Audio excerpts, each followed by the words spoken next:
Hello, and welcome to the video review for the Olight S30R baton light that I just recently got my hands on.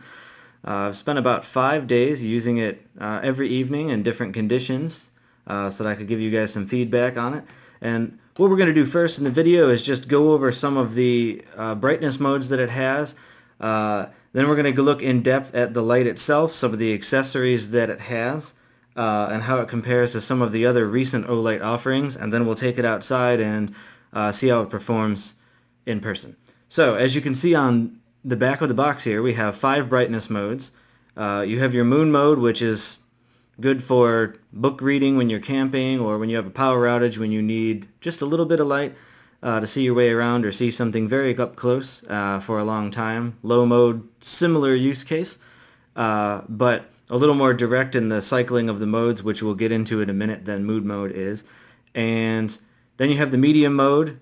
This light is very similar to the S2R that I recently reviewed, and on that light, very much I would say that the medium mode is your workhorse that you'll probably spend most of your time with if this is an everyday carry light.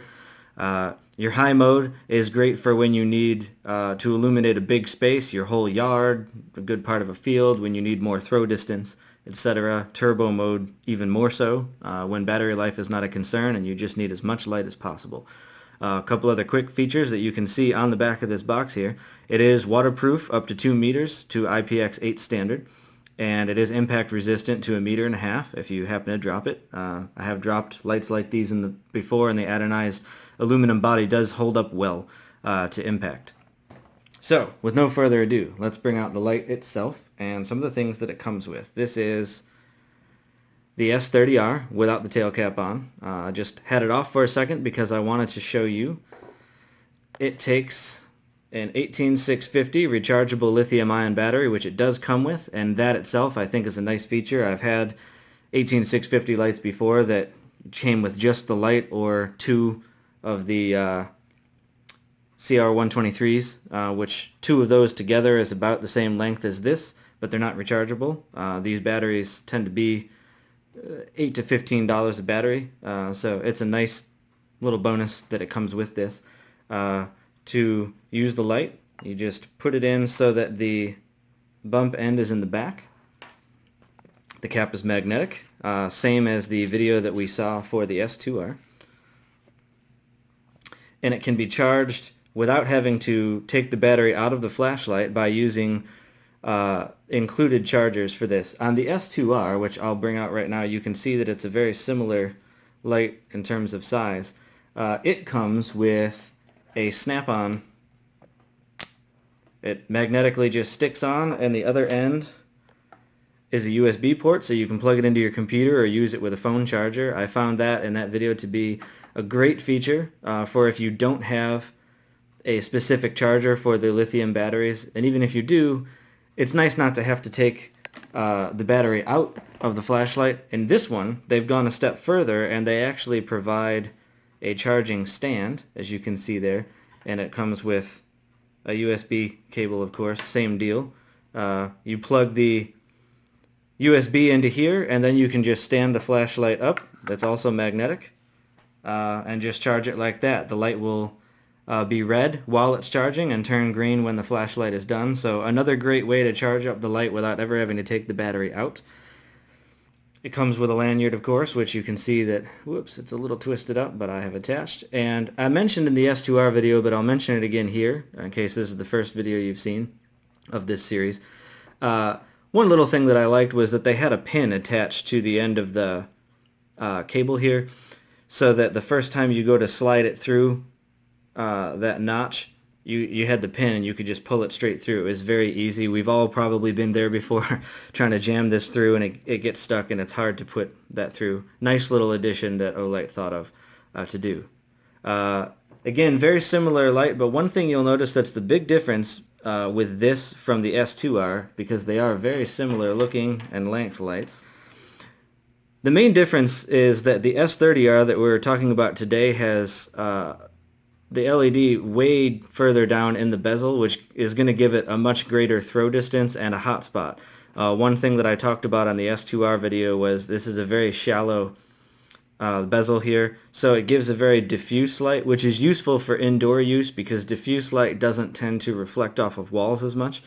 But when you're outside trying to throw a greater distance, this is not going to go as far, whereas this one, definitely in my 5 days of use, when I used them side by side, pronounced hotspot and much nicer throw. It makes the flashlight a little bit longer, but I still think this is easily, as you can see in my hand, I mean, I don't have huge hands or anything, and this fits well right within the hand. You could easily carry this as a pocket light, either in a shirt, jacket, or in your pants. It does come with the pocket clip for any of those uses, but I even just threw it in the pocket and, just it sat like that in the pocket, and the lanyard was kind of sticking up and out, and it's comfortable to wear that way also, even with a pocket knife in the same pocket. I didn't feel that it was crowded or anything. So, to come back to this, a lot of lights that I've had have the tail clicky. This one obviously doesn't. It's operated by this little button right here. You press it once, the light comes on. It does have a memory, like most modern flashlights do, so any mode that you have it in, when you turn it off, the next time you turn it on, it will go back into that same mode. To switch modes, you just press this button in and hold it, and you can see it will just continuously cycle through low, medium, high. You just let your finger off when it's on the mode that you want to stay on, and as you can see, it's low right now. If I turn it off, when I turn it on again, it's still in low. The strobe mode is a triple click. That one I have tested outside. That uses the turbo level brightness, very disorienting. We'll cover that more when we go outside. And if you want to go straight into turbo mode, it's a quick double click while it's off, and it will shoot straight into turbo mode. The instructions do say that to conserve battery, and this does get very hot on turbo mode, it will shut off after a few minutes of being in turbo mode and kick down into high mode to conserve battery and heat. If you still want turbo mode at that point, just turn it off and back on into turbo. It'll kind of reset that timer.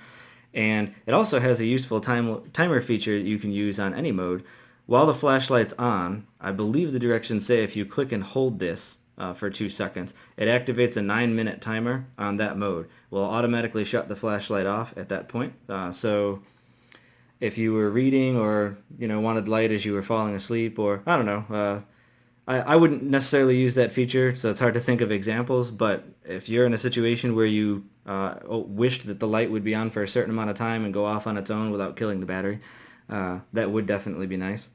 I think that about covers the introduction for this light. With no further ado, let's just go ahead and take it outside. I want to show you guys the throw distance that this has and how these various modes work in a low light condition. Alright, I am outside. Nice dark evening here, not very much ambient light, and I am out with the S30R Baton 3 by Olight. I'm going to start with the low mode just so we can get a sense of illumination here.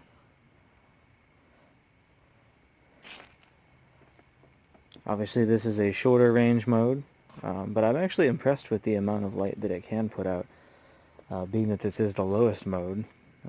If you're looking for a way to just illuminate the ground in front of you as you walk, this is very nice. A little bit more flood dispersion in person than the camera is picking up. I would say it illuminates probably a good 6 to 8 feet wide of usable space in front of you. When we go down this hill a ways, we don't get the range as much anymore. But for close-up and for indoor use, this would be very nice. I'm going to go ahead and kick it up into medium. Whoops. Okay, there we go. As I suspected for this light, it's very similar to hold to the S2R that I recently reviewed. There'll be links to that in the description, but one thing this light does very differently than the S2R is it has a much deeper bezel area where the LED is mounted. So on the S2R, the light was very diffuse as you shine it around, whereas this one certainly has a hot spot and it throws a much nicer distance. You'd get a little bit more reflection if you used this indoors off of walls, but for outdoor use, the hot spot is very nice. That tree there is probably about 10-12 feet from me. That tree down there is probably 15, maybe 20. probably 15 to 18. So that's a pretty good illumination there. And then of course on the ground in front of me, a lot of light detail. Really nice hot spot, and then nice wide usable area. Medium seemed to kick the width of the beam out to 8 to 10 feet instead of a little over 6. Definitely nice. I'll move around down here.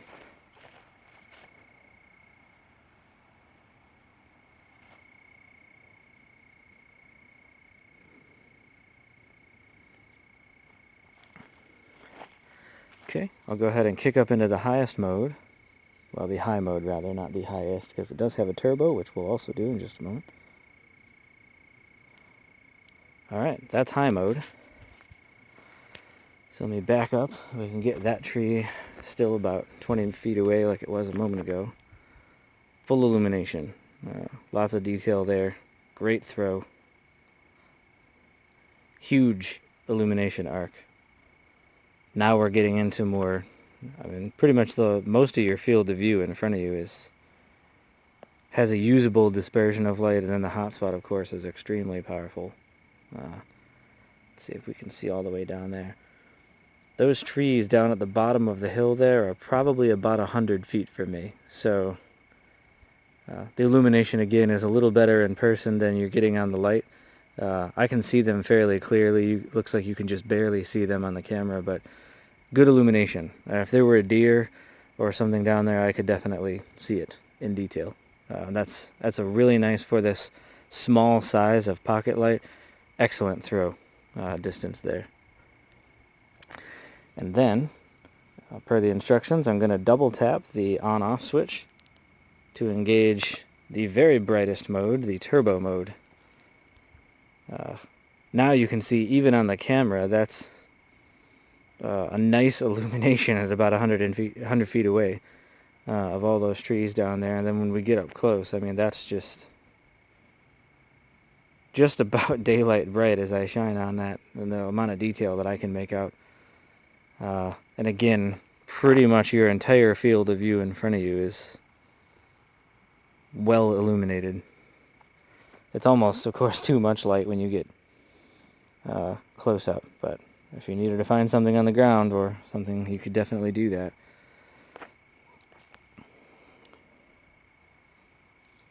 Okay, let me see if we can engage. And there's strobe. So, as I pointed out in the S2R video, most where you use this as a self-defense scenario, someone's coming at you, they're shady, they're attacking you, whatever the case is, the rapid on-off of the light stops a person's eyes from being able to adapt because it's dark and then it's light, which is very disorienting to have shined at you. Great way if someone's coming at you to get them to back off because they can't see. Go ahead and turn that off. And then, per the instructions also, when you've had it on either strobe or turbo mode, when you turn the light off, the next time you turn it on, it will just go back into high mode. If you want it back in turbo, you just double tap the button again. But other than turbo and SOS, the flashlight does remember the mode that you're on. So see, we're in high now. If I were to cycle it back down to the low mode, if I turn off, when I turn on again, it's back in low. Same for the medium, off, and then back on, straight to medium. So that's a really handy feature. If you're like me, I suspect as I use this light, medium will be what I use most of the time, so really nice to know that every time I turn it on, it's just going to come straight into medium, which is a nice balance for indoor and outdoor use. If I were going for a walk outside, this medium would be plenty. Alright, let's go ahead and take this back inside. Okay, we are back inside after taking the S30R outside to experiment with all the modes. Hopefully that was a good demo for you guys. I really enjoyed playing with this. As we saw outside, this has really nice throw distance for what a small light it is. In fact, I have a Lumentop light that's significantly larger than this. Then the bezel is probably about this wide. But I would say that throw-wise, when I shot into those trees over 100 feet away, I didn't show it in the video review, but I did do it over the 5 days I was playing with this light. This stands its own against that really well. And because this is so much smaller and an easy pocket light, whereas the other one is not, I would certainly recommend this one over that for general use. And the fact that this also has the rechargeable battery in it that you can charge pretty much anywhere makes it excellent for an everyday carry light or even just a reliable one to bring camping or on trips or anywhere else. The main difference, like I said in the beginning of the video, between this and the S2R, because they are almost the same size and very similar looking lights, is just the S30R is going to be the better thrower, and it's going to produce a noticeable hotspot, whereas the S2R more diffuse light. Some people prefer the diffuse light for an everyday carry light because they find that where they are most of the time is in a situation where you don't need the hotspot. Some people don't even like the look of the hotspot in the beam. But if your use case, you find yourself in scenarios where you're going to need much greater throw distance, then of these two, you'd rather go with the S30R, obviously. But they're very similar lights in most regards. They both are great for the flashlight or the pocket, and I would really recommend them. The ease of getting in and out of the modes, I think, is a great step forward for Olight. I have been reluctant in the past to go after flashlights that have had five or more modes, just because the configurations they came up with, it was kind of a pain in the butt to switch between the modes, and there was a bunch of different things you had to do. This is a really simple design for that, of just pressing and holding that button or the multiple clicks from off. Really nice way to have a whole bunch of features with one button that's really easy to control. And the memory feature, if you're like me and this is a pocket light, you stick it on medium. 9 times out of 10 when you pull this out of your pocket, all you got to do is hit this button to go on. It's in the mode you're going to use. You don't really need to change it off of that. And medium has a great balance of usable light with really nice battery life. I mean, as you can see again in the ratings here, medium lasts for 15 hours. You're not using this for hours at a time most of the time. If you're like me, you pull this out of your pocket to look under a table, under a desk, you're outside at night, going for a walk or letting your dog out. It's only on for a few minutes at a time. So a 15-hour battery life, you can carry this reliably day after day without wondering, oh man, is it about to go dead? And of course, since it's so easy to charge it and lithium has no memory effect, it behooves you to just plug this in from time to time, keep it topped off if you've used it for a week or so and you're not sure exactly where the battery is. Definitely recommend it. This is one of the, I would say it's one of my favorite lights that I've used in the last year or so, just because it's got a great all-around battery life and throw distance, good for a lot of different functions. If you only had one light, this one would do a great job of filling a whole bunch of different needs, and not an expensive light to use because it comes with a rechargeable battery and all the things that you would need to keep charging it, so there's not accessories you have to buy, as I've had to do in the past with other lights. And because it's rechargeable, you're not constantly buying AA's or some other type of battery to keep it going. And I think that's just a real plus that's understated, in a lot of times when people talk about flashlights. Great as a Christmas gift, great as an addition to your collection if you're a flashlight-aholic like myself. So yeah, I would really recommend it as a great all-around light. And as you saw, it has really nice throw distance versus much larger lights. So thanks for watching, I guess. I'll include links to the other reviews and some of the other lights in my description. And if you guys like this video, please hit the like button at the bottom. Share it with somebody you know who might be interested in a light like this. And if you're interested in more reviews, go ahead and hit the subscribe button. I will be publishing more reviews of flashlights, knives, and other digital technology type things on this channel. So see you guys next time.